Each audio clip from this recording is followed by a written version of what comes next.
Basketball is a sport which, according to players, is so much fun.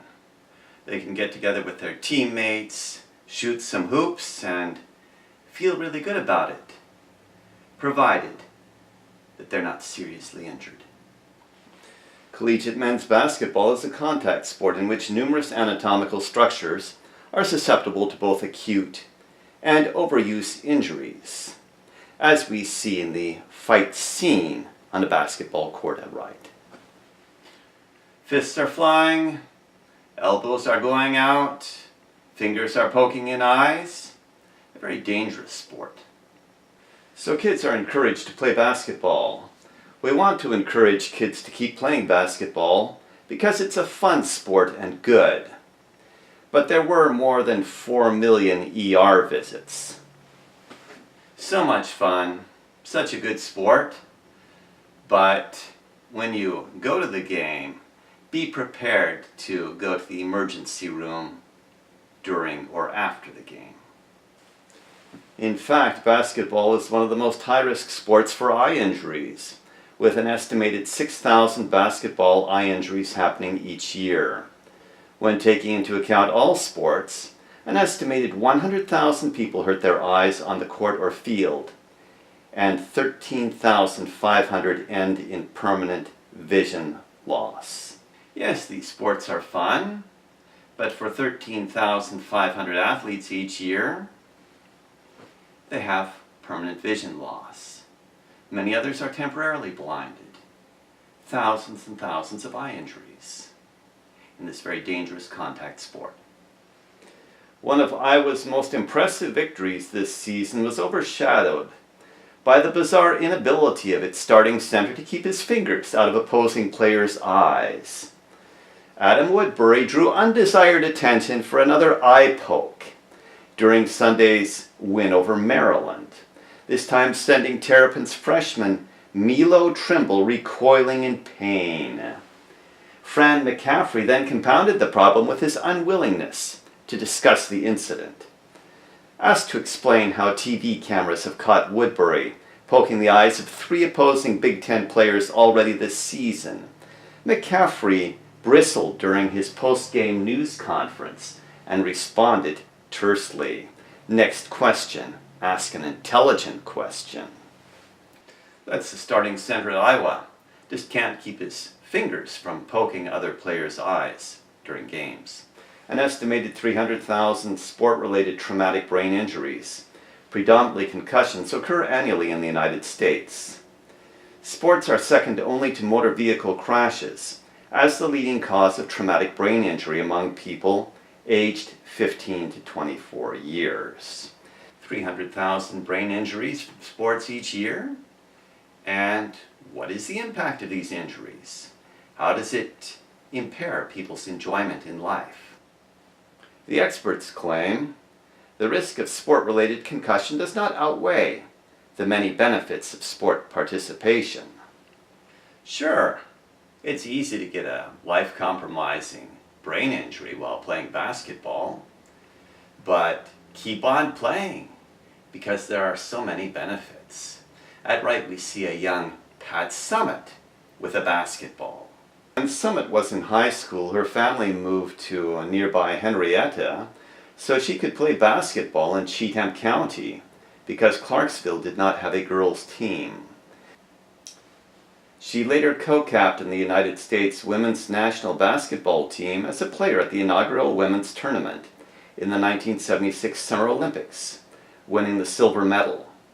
8 years later, in 1984, she coached the U.S. women's team to an Olympic gold medal, becoming the first U.S. Olympian to win a basketball medal and coach a medal-winning team. That's Pat Summitt in the photo at right, shooting the basketball. She got plenty of medals, gold, silver, but the injuries caught up with her at the age of 59. After 38 seasons as Tennessee's women's head coach, Summitt relinquished her duties Wednesday to longtime assistant and former UT player Holly Warlick. She had little choice. The effects of early onset dementia, Alzheimer's type, had begun to leave footprints on her ability to run the program. 38 good years coaching at Tennessee, all those medals, but then the early onset dementia arrived. Early onset dementia, like the term CTE, is a code word for dementia caused by sports injuries. She had this crippling mental disease at an early age, starting out at 59. She would die 5 years later at 64 in a nursing home. But at least she got a memorial for it there on the Tennessee campus. Statue, flowers, prominently located. She has the memorial, she got the medals, but she lost her mental understanding and soon afterwards her life at an early age as a consequence of the sports injuries.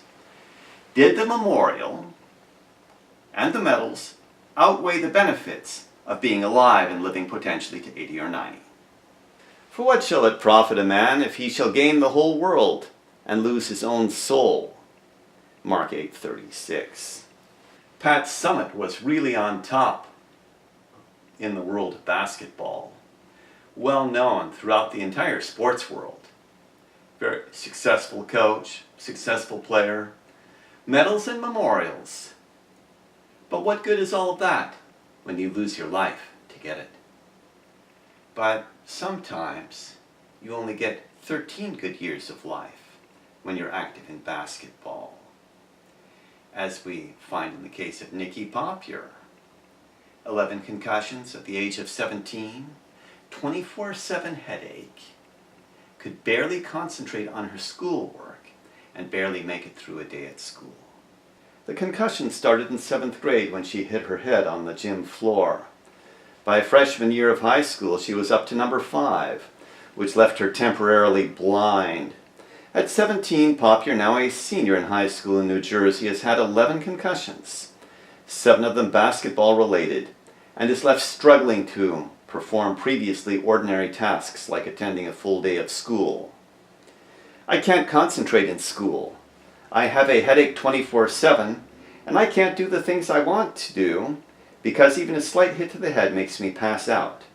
I can't play basketball, obviously, which is something I always loved to do. So much pleasure from her beloved sport of basketball, but it left her a mental cripple at the age of 17. But not every basketball player lives long enough to become mentally crippled. James Hampton, a top high school basketball player from Charlotte, North Carolina, collapsed and died during a Nike Elite Youth Basketball League game on Saturday night in Virginia. Hampton, who played for Team United and was a class of 2019 basketball prospect, was 17 years old. Like Nikki Popular, 17 years old, had his life before him. Prospects of a college scholarship to play basketball. But he had had too many concussions, and then he just collapsed and died during the game. Young life thrown away, sacrificed on the altar of basketball. So, who killed James Hampton? Maybe it was basketball that killed him? In 2008, the Pennsylvania Supreme Court heard the case Craig versus Amateur Softball Association of America. The plaintiff wanted the ASAA held responsible when he was struck by the softball and suffered damage to his skull. The Pennsylvania Superior Court affirmed and refined the common law no-duty rule. The no-duty rule provides generally that a defendant owes no duty of care to warn, protect, or insure against risks that are common, frequent, expected, and inherent in an activity. The Superior Court held that plaintiff assumed the risk of his injury when he elected to play softball. The risk was so apparent and so integral to softball that playing softball was tantamount to voluntarily encountering a known risk. Like softball, basketball is so dangerous. There are so many brain injuries, as we've seen in the cases of Pat Summitt Nicky Popular, and really in all 300,000 brain injuries that happen in U.S. sports each year. The injuries are well known, and under the doctrine of assumption of risk, the courts have held that because these risks in sports are so apparent, so well known, so obvious, when people engage in the sports, it's tantamount to voluntarily saying, yes, I can accept that injury. If anyone causes one of these little ones, those who believe in me, to stumble, it would be better for them if a large millstone were hung around their neck and they were thrown into the sea. Mark 9:42. In the picture at right, we see the coach with a millstone about his neck, sinking in the sea with a shark closing in. This is just what the Bible has to say. If you see children that are trying to get involved in sports, cause them to stumble, we're talking about injuries, millions of injuries. As we learned, there are 4 million ER visits per year associated with basketball. The children stumble. Who causes them to stumble? Well, who builds the basketball court? Who makes it available for use? The coach, of course. And who drives the children to practice? But wasn't Pat Summitt an adult? Who killed her? Who kills the 300,000 people per year who die from obesity? See my video, Why Cheese is So Bad for Your Health. And who killed Heisman Trophy winner Rashaan Salam? See my video, Demonic Possession in Professional Sports, Part 2. Nicky Popular played basketball because it was so much fun. Pizza addicts eat and eat because it's so much fun and tastes so good. Pat Summitt had a blast at the Olympics coaching, and so much more, until she got diagnosed at the age of 59. And Rashaan, well, he got a trophy. Sports is so much fun. You get medals, you can get trophies. Mind you, you can lose your life or be crippled for life with terrible brain injuries as a result of sports participation, but it was fun.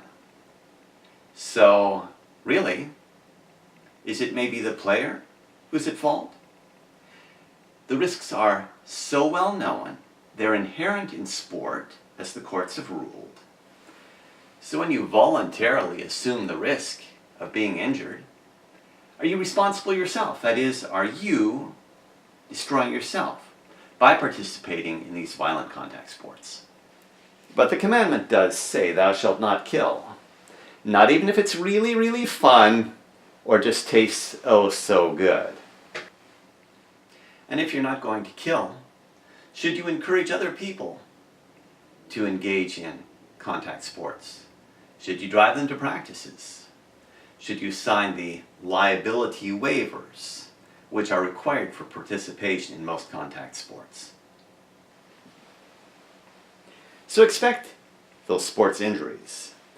In Record versus Reason, California case, the court, for the purposes of determining whether the doctrine of primary assumption of the risk applies, defined a sport as anything that is done for enjoyment or thrill, requires physical exertion as well as elements of skill, and involves a challenge containing a potential risk of injury. It's not a necessary thing. You're doing it for thrill or enjoyment. You're not doing it to make a living. You're not doing it to make the world a better place. You're doing it for thrills. Because these injuries often include death or crippling brain injuries, participation in contact sports is strictly interpreted a violation of the Sixth Commandment. If James Hampton had been more interested in the Sixth Commandment, he'd be alive today. And I will delight myself in thy commandments, which I have loved. My hands also will I lift up unto thy commandments, which I have loved, and I will meditate in thy statutes. Psalm 119, 47 and 48. And if these players had been more interested in the commandments of the Lord, Nicky Popular wouldn't have a 24/7 headache. She'd be able to concentrate in school. And Pat Summitt would, in all likelihood, still be alive and with us today, with full possession of her mental faculties. Choices.